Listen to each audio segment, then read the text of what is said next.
Do you play trading card games? Of course you do. That's why you're listening to / watching this thing. If you want to save money on your trading card purchases, we have a promo link over at 50cards.shop. Enter the promo code ATNIGHT to get 5% off your order.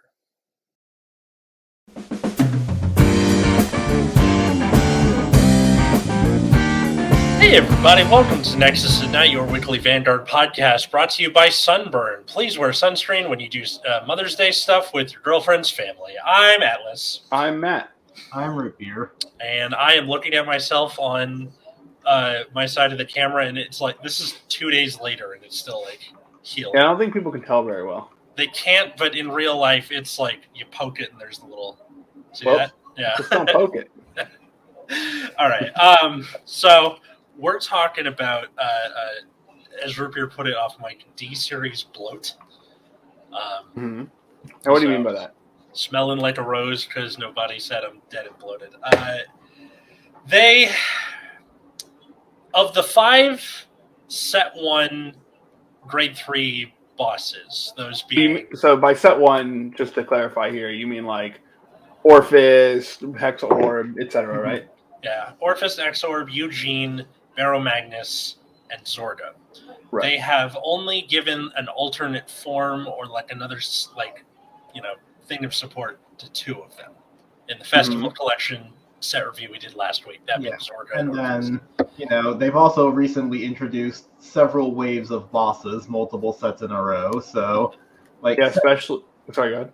So, after set 3, we got, retrains of all of the TD bosses, which is... not the worst, all things considered, but then set 5 is a whole new wave of bosses. They're introducing 3 new TDs, which will likely get support set 6. And then, we just had the Festival Collection where only 40% of the old bosses that still need support got supported. Something I think is interesting is the best decks in D at the moment, I think all 5 of the original starters are very good decks. Yeah. Bastion, Nirvana, Magnolia, Prison, and the other one, Bruce. Right? Yes. All those decks are good, right? Yeah. They're at least solid. Yeah. Yeah, some of them I think some of them are quite a little stronger just out of the gate. Like Magnolia, Bastion, I think maybe have a slight head of the race here. And then randomly Gravidia is something. Gravidia has had tons of pretty good support. Over time, right, and has a strong advantage engine as well. Deck's able to pretty much grind out a game as well as anyone else, despite not having a powerful turn 4 as the Dex. Well, I mean, it has powerful turn 4 in Persona Ride, but not the big raid force. But all of those decks have received quite a good support and have been pretty, have felt like.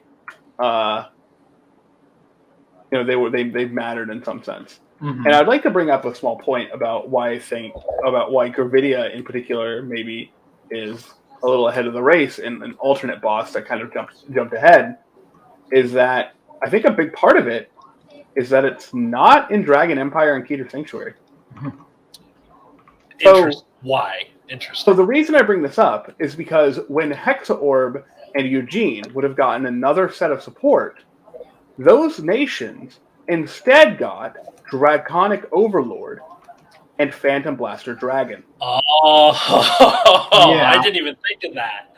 So those 2 in particular are even further down the road of support. Obviously, those decks were also worse off to start with, but also didn't get the support that other bosses from other clans, say Barrow, ended up in a better spot, right? Yeah. Than those decks. Zorga is also very bad, but that's for a different reason, I think. I think Zorga has gotten support. I think it's mostly been support's just not good enough for Zorga specifically. Yeah, pretty much any. But at least you got a new form in the Festival Collection. Any order that gets released is Zorga support by itself. Which is no, that's not true. Then what is it? Natural intelligence or whatever? It's definitely not Zorga support. What I'm saying is that because he has that ability to alchemy magic and stuff, the problem is he doesn't have a shortage of good orders. He has a shortage of good rear guards and abilities to multi-attack, which he's basically not playing. getting. Yeah, you're basically playing all the good Magnolia rears, except they don't work properly in Zorga. Yeah, pretty much. And then there's Flagbird, but also all the a lot of the Flagbird support meshed with Magnolia because they both multi-attack. And it feels like sorry, go ahead. Zorga is just kind of left in this awkward position. It's like the puberty of the three archetypes. It's just somewhere in the middle, not being able to mesh too well with the other ones. It actually, the Flagbird support is actually, I think, pretty good, but there's actually no reason to bother playing Flagbird when you can just play Magnolia and do effectively the same thing, but better. Completely unrelated. Shout out to Outer Orange for getting 3rd place at Atlanta. Nice. Flagbird. But I'm just saying. Do whatever you want, right? Okay, whatever. So, that being said, we don't know what these new TDs are going to do. We haven't really seen much of set 5. Is it the next one coming up? Right. Okay. So obviously, we could be completely wrong on this, but I don't think it's good that Bouchard is doing this, especially where they have this. They made a point of name locking a lot of the earlier cards. So any sort of upgraded form that these things are getting are also locking them out of their own support.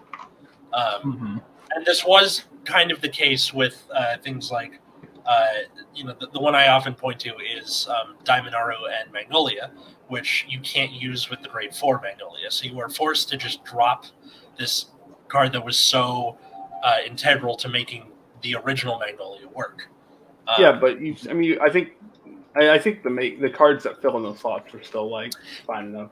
Yeah, well, but that's once the you exception, shovel the money for Empix, right? Yeah, but it's the exception, not the rule. It's you're getting things like what's it called? In Bruce, you can't use Leonard anymore.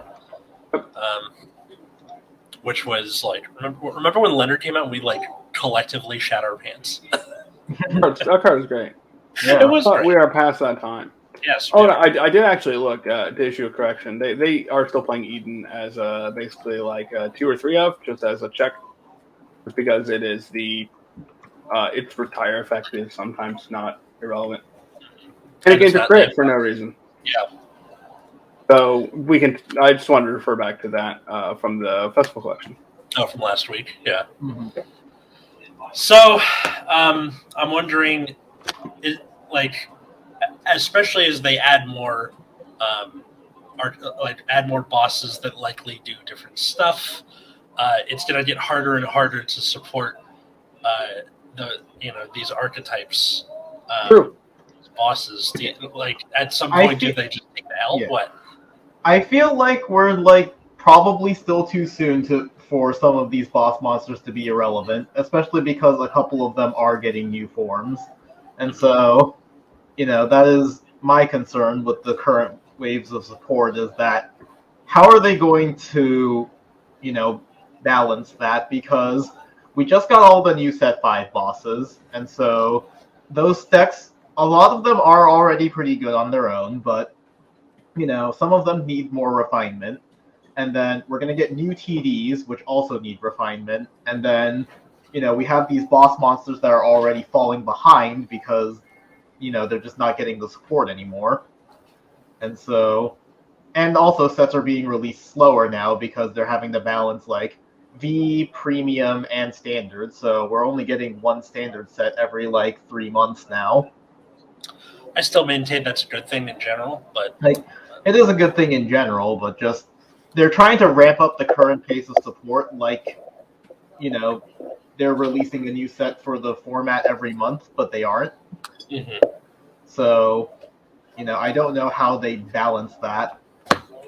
I don't either. I think I would not be surprised if Bouchard is at the point where they're just all right, we're just going to drop supporting Hex or Eugene.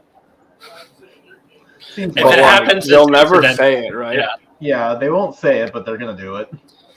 And then people are just going to be sitting in the background being like, someday. I'll get things. Also, someday. like, if we take away encounter cards, Keter Sanctuary is still, like, an archetype behind, because they never got a third wave boss monster, and while the TD does technically fill that role, there are 2 more TDs. Mm-hmm. So, we're getting onto, like, the fourth wave of bosses now with the new TDs, and Keter Sanctuary still didn't technically have its third. They made up for it by having 2 encounter cards, but encounter cards are also kind of dumb anyways. Like, not everyone can be lyrical and have like 7 or whatever. Gotta have those jewels, right? And also, one of the archetypes, like, actually is just really good. A lot of like, I've been playing a lot of Master Duel lately in Yu-Gi-Oh, and for Yu-Gi-Oh, even for like old ass archetypes, every once in a while they'll throw you a bone, right? Every few years or so, like, here's a Nordic card a decade later, Mm-hmm.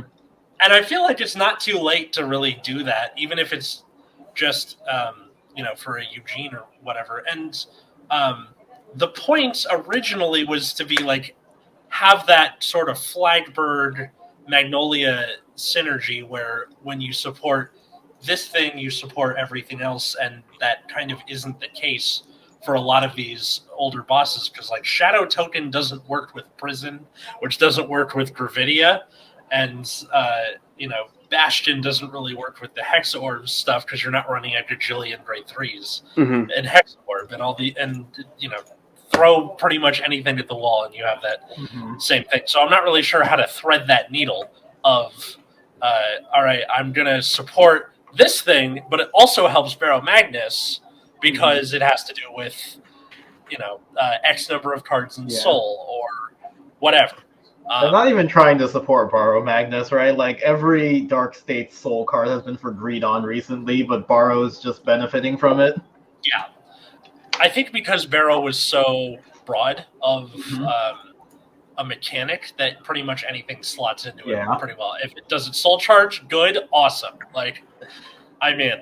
And then I think, like, Lyrical is having the same problem, just distilled into one nation, because there are 7 archetypes, and they introduced, like, a new wave of them, so Lyrical Set 2 wasn't amazing. Wait, I'm trying to think of them all. So you have Songs, you have Willista, you have Friendship, or whatever it was now? Yeah. Strong. What am I missing? I got 4. This is for nobody. I'm just trying to remember. I probably do know the answer, but I'm not going to tell you. What, just to make me feel awkward? Yes. You're a real pal. Thanks. I appreciate it. What card are we talking about? I'm just trying to remember. I'm trying to think of all the lyrical archetypes. I probably can name them, but I'm not going to help. I heard somebody talking about some lyrical deck that might be good, but I'm not sure what it was. I've heard rumblings. If you will. Like, Kyrie is probably playable. Well, Kyrie was playable. I think that one's it. I think there's might be a playable Kyrie deck somewhere. Yeah, Kyrie's playable in Japan. I mean, Loro did some stuff. I think Friendship is Copium, but I kind of want to play that. Loro indeed did some stuff. But if the Kyrie deck's sweet, then that's pretty awesome. That's because I don't know. I'm interested to see how it turns out. Are there a lot of good lyrical cards? No. Generic lyrical cards? No. No, you probably have to mix it with something, right? Okay. You definitely have to mix it with something. Yeah, my general philosophy on I have to ride this, and then later in the game I have to ride this second thing to make sure it works. Don't. That was Limit Break era. What are you talking about? Yeah. How well did that work out for people? Not well. See? Yeah, so first I have to ride Chat Noir. And then I have to ride Leopold. Yeah. It just wasn't. And then I draw 7 cards. The only reason it wasn't agonizing was everybody had to do it. Yeah. And I don't know. I don't think it was not that bad if you missed in Leopold. It's just you had this awkward moment where you'd be 23, 11, 27. That's just how it was. I really hope that we get something similar to that with whatever Leopold Reverse turns out to be. It was so good. Yeah, I have my set of SVRs, so like I'm ready. Right? What is Spino R going to do? I don't wonder. I'm curious about that too. It better be good. Before now. We ought to know by now. I don't really have a lot to say on this topic otherwise. Just fix it. Do something. I just would really like to see like either them like just like kind of signal. Obviously, they're not going to say it outright, but like signal they're just like not going to worry about Hexa Orb or Eugene anymore. Yeah. They kind of already did by like not really including them in the festival collection. Yeah, I guess that's true. Maybe that's the sign. I did have like one more thing to say about this topic. Like, since they've been kind of bringing back random gimmicks throughout V and like they're kind of bringing back random gimmicks, and I feel like especially in D, like they introduced grade 4s and then they did it for a couple sets, and now we don't have any more grade 4s. Like, the new versions of Zorga and Orphist are both grade 3s. All of the bosses in set 5 were 3s. Yeah. And the encounters. So, it feels like they're throwing random mechanics at the wall and seeing what sticks. And even though grade 4 stuck pretty well, they haven't really gone back to them. Sorry, go ahead. Also, the trend of reverse cards in V. I wonder how long before we get V limit breaks for no reason. Oh, no, I don't think they'll go back to limit break. Well, because Spino Driver originally was a break ride. Yeah. So I know they're not doing it right now, but I'm just wondering, like, will they run out of ideas for V and randomly go back to like Limit Break or Legion? I hope not. V Spino Driver is so much better than the big break ride ever was. Oh yeah, by far. I'm trying to find because I don't want to end. We're definitely not ending the episode just yet. Where did I put this thing? Yeah. But what were you going to say, Matt, about the grade 4s? I think the grade 4s were kind of designed as kind of like a. It's possible they were designed, shipped out, and they just started designing the next set, and like, well, we don't want to commit to grade 4s again, and then grade 4s popped off. But I'm surprised they haven't like even had an inkling to revisit that idea, unless they plan to do that with the new ride lines as well. Like you make the new ride on TDs, right? Yeah. And you give them like some cards in the first set. And the next set, you go, okay, here's grade 4s. I know that Persona Ride was like kind of popping off a little too well. And I think that grade 4s were a way to still get that extra card advantage without that like massive swing in momentum of having your front row just be plus 10k all the goddamn time. I think it's a little bit weird of a direction to go. I'm not sure that was quite the reasoning. Yeah. Because what that means is that if you go first, you still get to that turn 4 sooner. Like you're still getting to now instead of the Persona ride sooner, it's this. I'm going to ride this grade 4 boss sooner. Yeah. It actually is a bit more likely, because you have the extra copy in deck, the 4th copy, instead of the 3 copies of your whatever's in your ride deck, right? Mm-hmm. Yeah. So it's actually just a bit higher consistency in addition to being relatively similar power level to Persona Ride. Probably higher in some cases, maybe lower in other cases. Mm-hmm. But I think that it's not. Maybe I don't quite buy the reason because it still benefits the turn player quite a bit. I feel like if you were going to do something otherwise, you would try to do something that bridges the gap in some way. But I'm not even sure what that would be. Yeah, well, especially because like even past that, they still kept releasing grade 3s with Persona Ride on them. Mm-hmm. So it's just that in order to encourage you to play the grade 4s, they made the effects just better. Except for Bruce, because they were like, we don't really know how to make this more perfect, so throw a counterblast and restand the van. I can't think of anything else. Bruce is cool. Yeah, it is good. But yeah, for like Bastion and Magnolia, and Prison especially, they just ratcheted that power up, and now the downside is like trying to find that grade 4 to make your game plan pop off. Whereas with the Persona Ride, even if you don't get the Persona Ride, you still have your grade 3 with the skill that does a thing in the meantime. Mhm. So like you can go the whole game without doing that. Whereas like with grade 4s, they kind of warp the deck around them. So not drawing into them really is just not good. I mean, for a lot of decks, your grade 3 still does something, right? Mm-hmm. It does, but for something like Prison, for example, you start running more cards that benefit from higher prison counts because you can so easily rip 3 things out. Oh, I see what you're saying. So I think that's pretty uniquely a Prison problem, though, right? Now Magnolia too, because you now don't have to worry about doing like the Persona right to make your whole back row attack. Bastion can actually. Bastion just plays the full suite. Yeah, Bastion's like a bad example.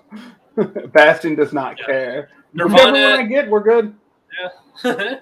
Nirvana, like you want to overdress more as opposed to just doing it when you need to, like just doing arts to get cards and then pop off on that Persona ride turn.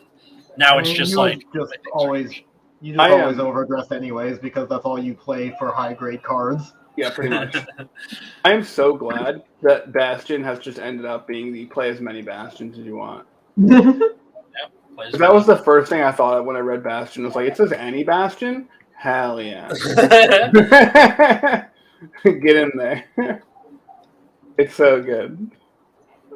Any Bastion at all? All right, you said it. It's so sick. So, okay, this is unrelated to what we're talking about. My girlfriend just messaged me saying, I want you to know that I tell my kids that every time they don't put a cap on their glue stick, a unicorn dies. So, she's a kindergarten teacher.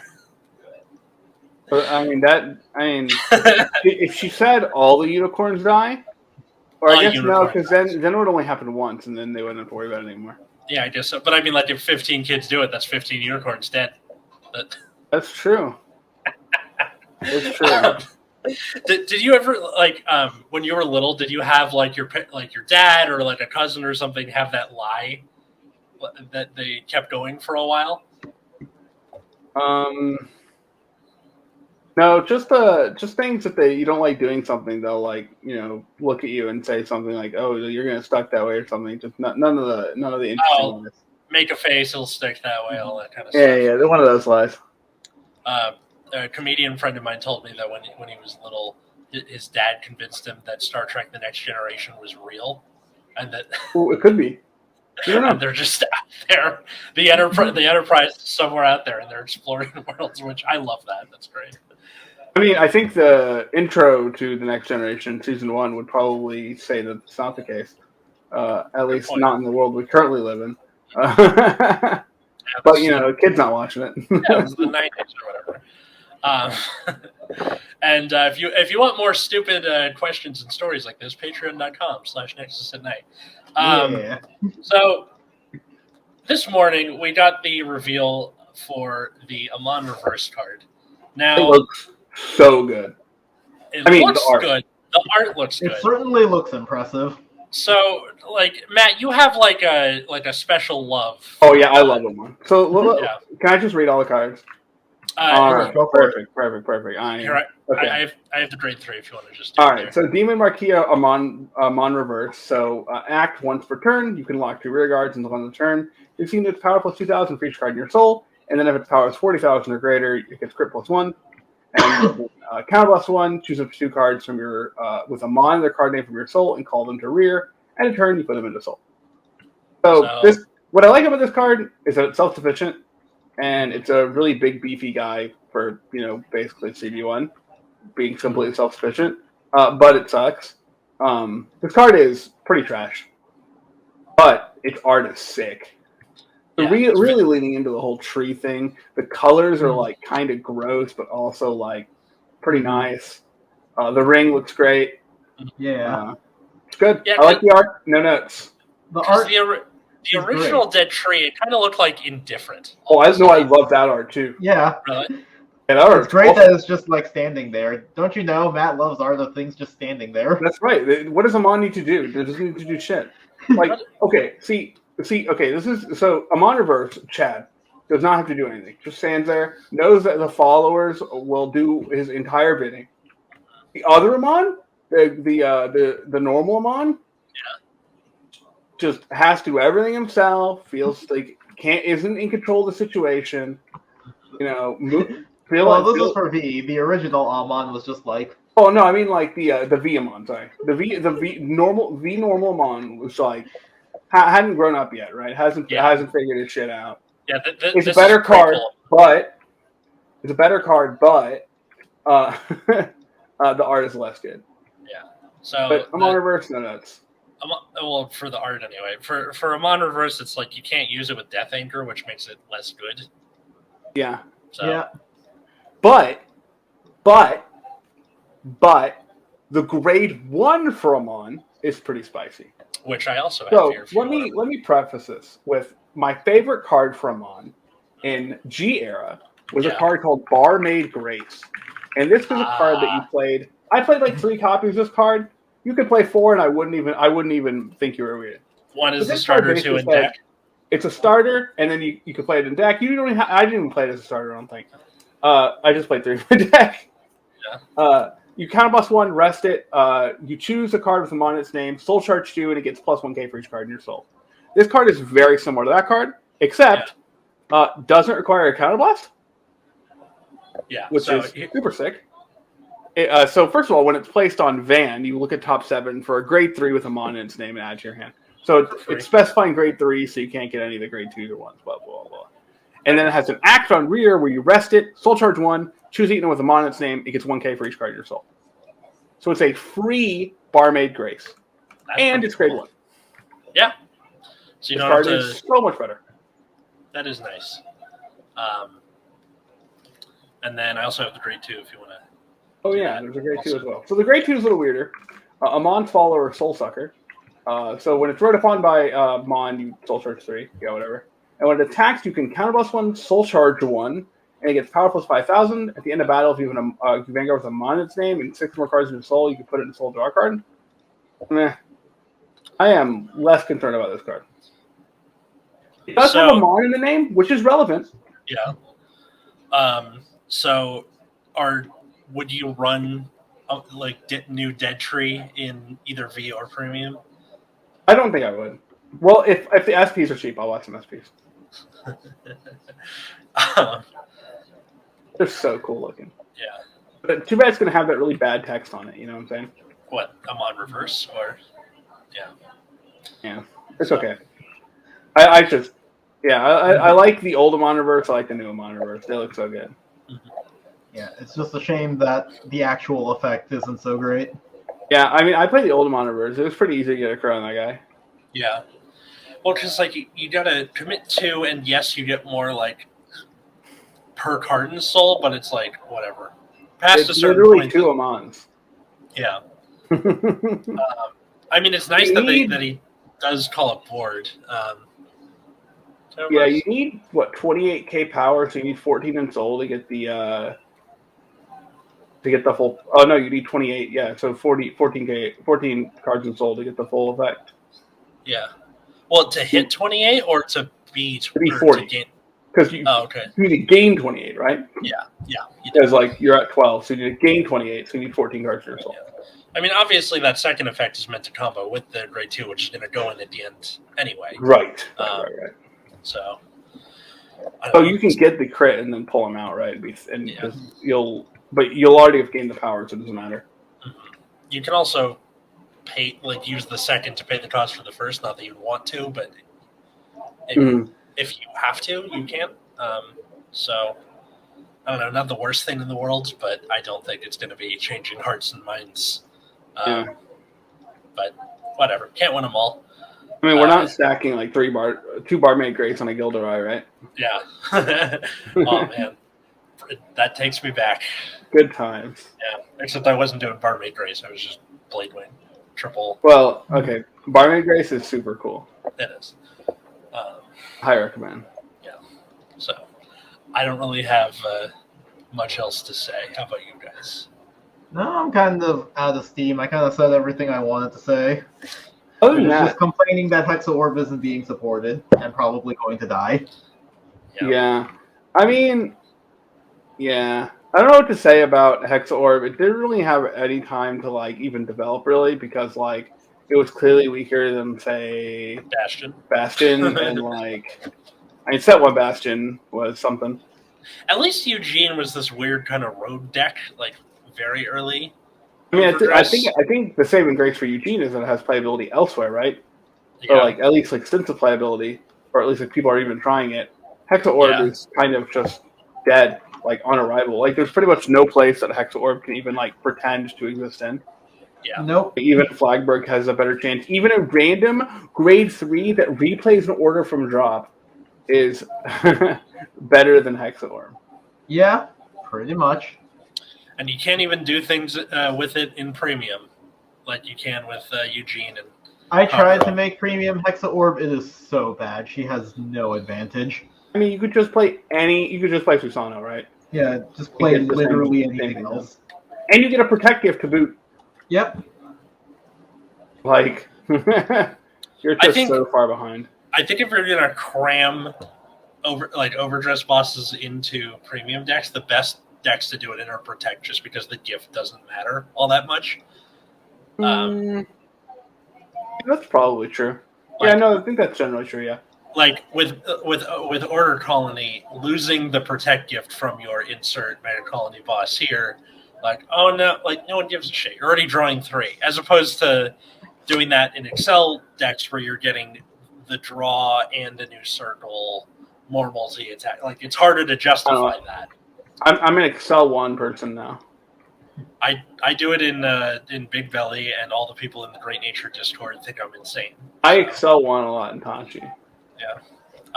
Gigano Blazer or just something else? No, just stuff.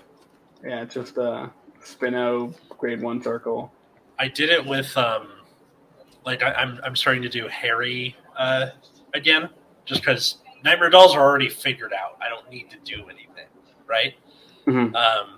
So in Harry, like if you aren't behind, you do Excel 1 just because you can make whatever's on the stage hit like a truck, or in the case of Starry Pop Dragon, just be like crit, no sentinels, good luck. I also find it with Spino, it's very easy to make the rearguard call of Spino's effect hit 24 with an Excel 1 rather than 19, which is pretty shit.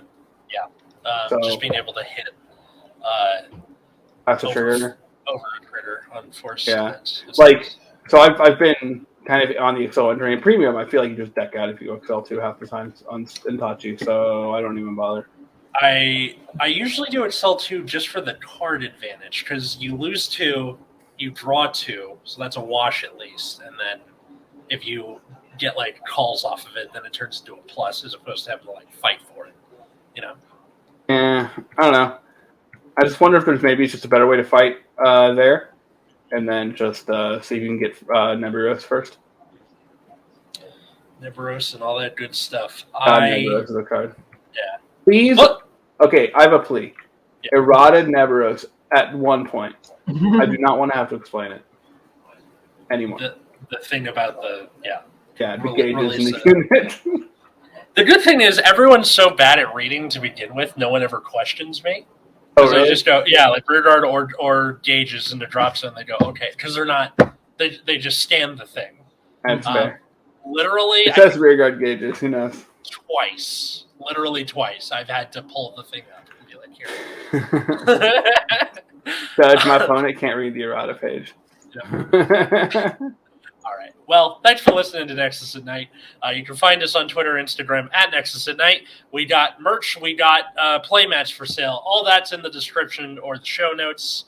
Patreon.com/Nexus at Night. $5 a month. You get a whole ass bonus show every week. This last week was my friend Dan joining us, and we did a lot of Yu-Gi-Oh talk. And that also you get access to every other episode before that. Thanks to Darren, Cole, Josh, Jeremy, and Mewwill for being $10 patrons. Where can people find us and follow us?